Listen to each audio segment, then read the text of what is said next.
속보, PSG 역대급 충격 피바람. 이강인 저리 나가 있어. 이강인 저리 나가 있어. PSG 충격의 피바람 알려지자 초토화. 이강인이 손가락에 붕대를 감은 모습이 포착돼 팬들의 걱정이 커지고 있다. 파리 생제르맹, PSG는 28일 한국 시간 공식 SNS에 환하게 웃고 있는 이강인의 사진을 올렸다. 훈련 도중 찍은 것으로 보이는 이 사진에서 이강인은 왼손으로 오른쪽 손목을 쥔 채 환한 미소를 짓고 있었다.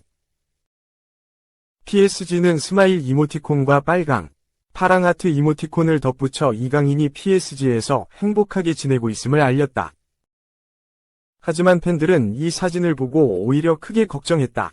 이강인의 오른쪽 약지와 새끼손가락에 테이핑이 둘러져 있었기 때문이다. 탈골이 의심되는 모습에 팬들의 걱정 어린 댓글이 잇따랐다. 모든 경기에 선발로 써야 한다. 고 응원하는 이들도 있었지만 다치지 말자. 행복 축구하자. 다치지 말고 늘 힘내. 아프지 마. 다치지 마. 다친 건 아니지? 그냥 테이핑? 등 걱정하는 사람들도 많았다. 이번 시즌 이강인이 물 오른 경기력을 보여주고 있었기에 부상 정도에 관심이 쏠린다. 손가락 부상이 경기를 못 뛸 정도의 부상은 아니지만 경기력에 조금이나마 영향이 갈 수밖에 없기 때문이다. 지난해 여름 PSG에 입단한 이강인은 입단 초기 부상과 아시안게임 차출로 많은 기회를 얻지 못했고 겨울에는 아시안컵까지 다녀오면서 체력적으로 한계에 부딪혔다. 주전 경쟁에서 밀리는 듯했던 이강인은 몽펠리에전 득점으로 기지개를 폈다.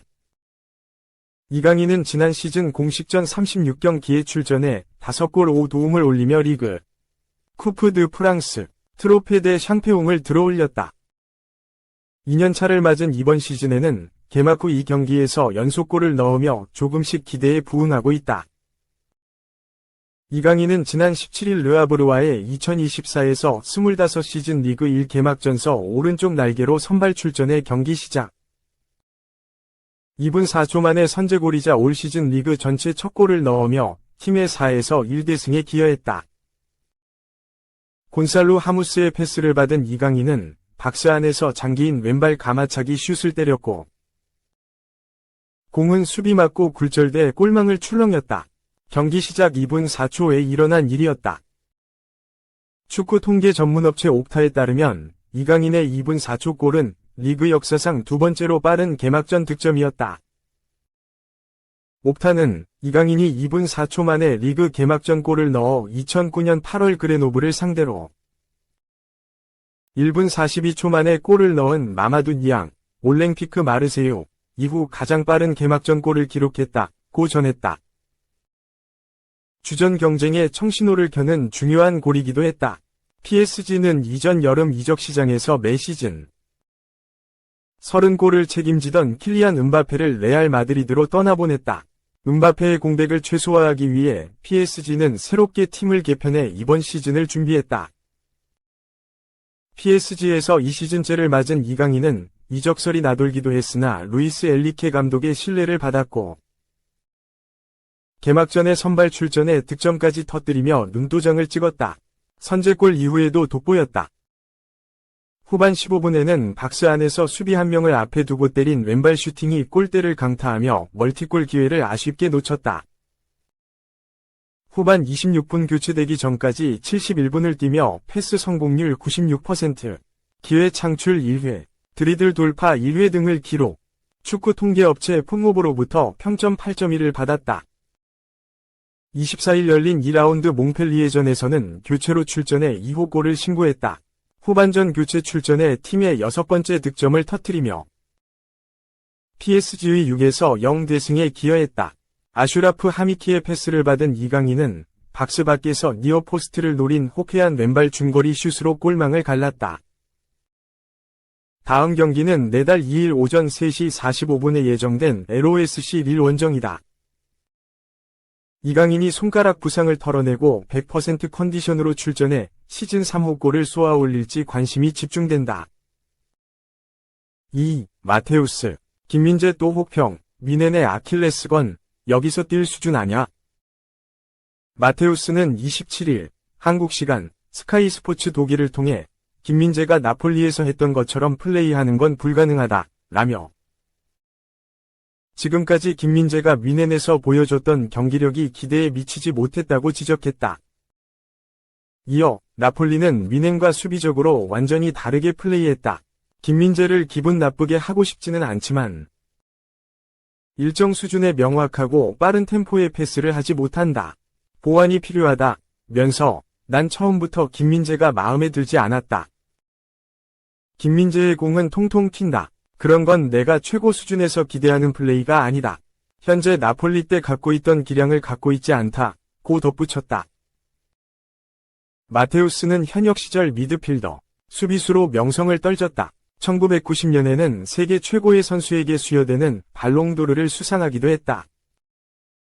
독일 축구사의 이름을 남긴 레전드의 비판이라 김민재에게 더욱 치명적일 수밖에 없다. 또 마테우스는 뮌헨 수비가 팀의 아킬레스건이라고 표현하면서 마테이스 더 리흐트 방출 결정도 비판했다. 마테우스는 뮌헨은 지난 2년 동안 가장 안정적이었던 더 리흐트를 포기했다. 그는 수비 리더였다. 이제 뮌헨은 다시 다비드 알라바의 후계자를 찾고 있다. 지금 뮌헨에 있는 모든 센터백들은 먼저 자기 자신부터 컨트롤해야 한다.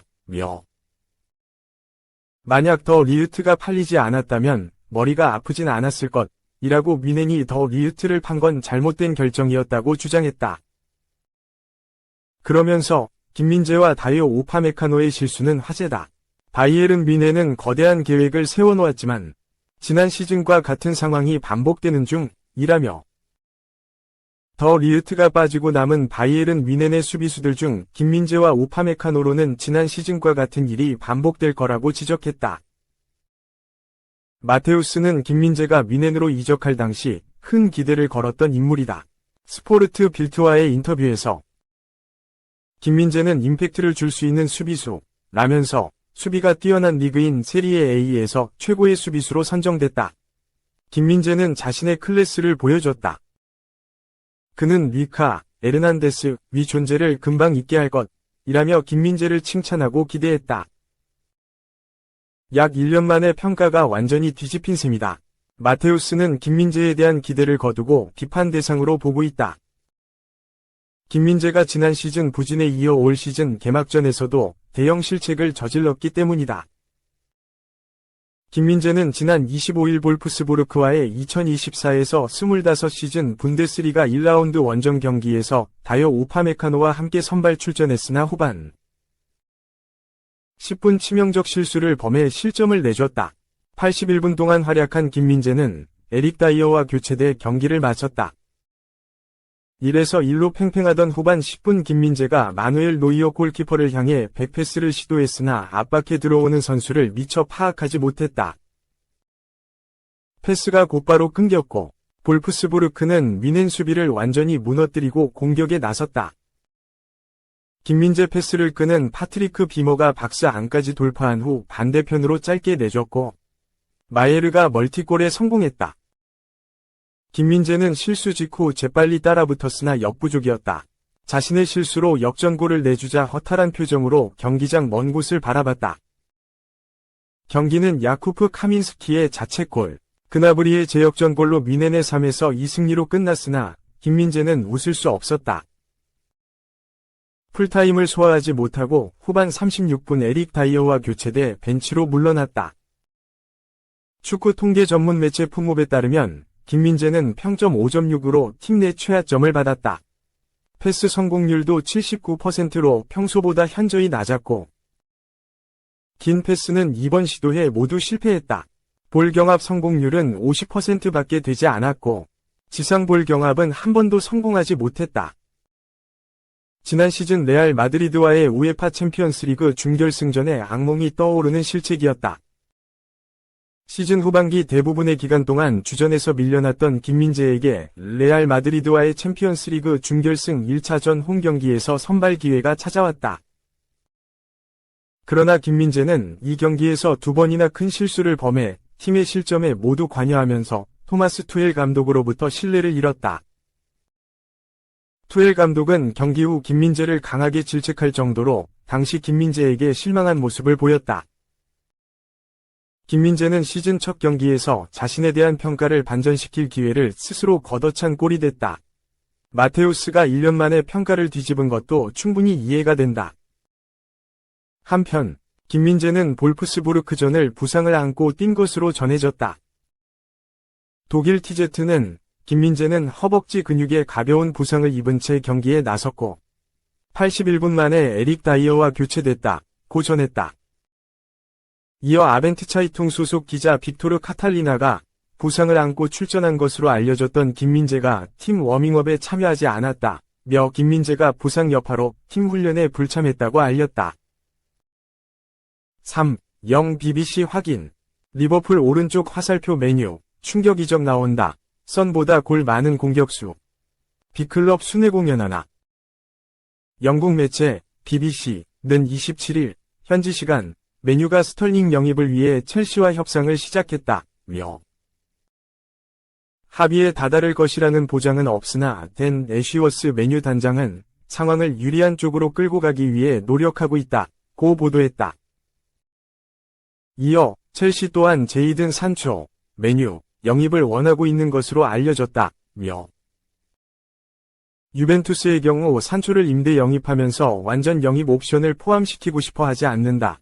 고 산초와 스털링의 트레이드 가능성을 시사했다. 성사된다면 프리미어리그 역사에 길이 남을 이적이다. 스털링은 2012년 리버풀 소속으로 프로 데뷔했다. 리버풀을 떠난 지 10년 가까운 시간이 흘렀지만 그럼에도 불구하고 메뉴 유니폼을 입는 것은 상상하기 어려운 그림이다. 심지어 메뉴 지역 라이벌 맨체스터 시티, 이하 맨시티에서 전성기를 맞았다. 리버풀 입장에서는 이적 과정부터 매끄럽지 않은 구단 역사상 최악의 선수 중 한 명이었으니 그렇다고 해도 맨시티는 스털링과 서로 좋은 기억만 가득하다. 관건은 마감이 얼마 남지 않은 여름 이적 시장 기간이다. 첼시와 메뉴가 협상을 지속할 수 있는 시간은 3일도 채 남지 않았다. 대화 중 이견이 생긴다면 스털링은 첼시에 잔류할 공산이 크다. 스털링은 리버풀에서 뛰던 2013-14 시즌 루이스 수아레스, 인터 마이애미, 다니엘 스터리지와 SSS 라인을 구성하며 이름을 날렸다. 2014-15 시즌에는 수아레스가 바르셀로나로 이적하고 스터리지가 부상으로 이탈하는 기간이 잦아지자 대체 불가한 핵심 자원으로 거듭났다. 2015년 맨시티에 둥지를 틀었다. 적응기는 오래 걸리지 않았고 스털링은 7년여 동안 339경기 131골 75도움을 뽑아내며 활약했다. 유럽축구연맹, 우에파, 챔피언스리그를 제외하면 들어올릴 수 있는 모든 우승 트로피를 거머쥐었다. 2022년 첼시 이적을 확정지었지만 지금까지 평가는 물음표에 가깝다. 예년에 비해 부진한 경기력을 보여준 스털링은 2시즌간 79경기에 나서 19골 12도움을 올리는 데 그쳤다. 설상가상으로 엔초 마레스카 첼시 감독과 출전 시간 문제로 충돌을 빚어 현재 방출 명단에 이름을 올린 상황이다.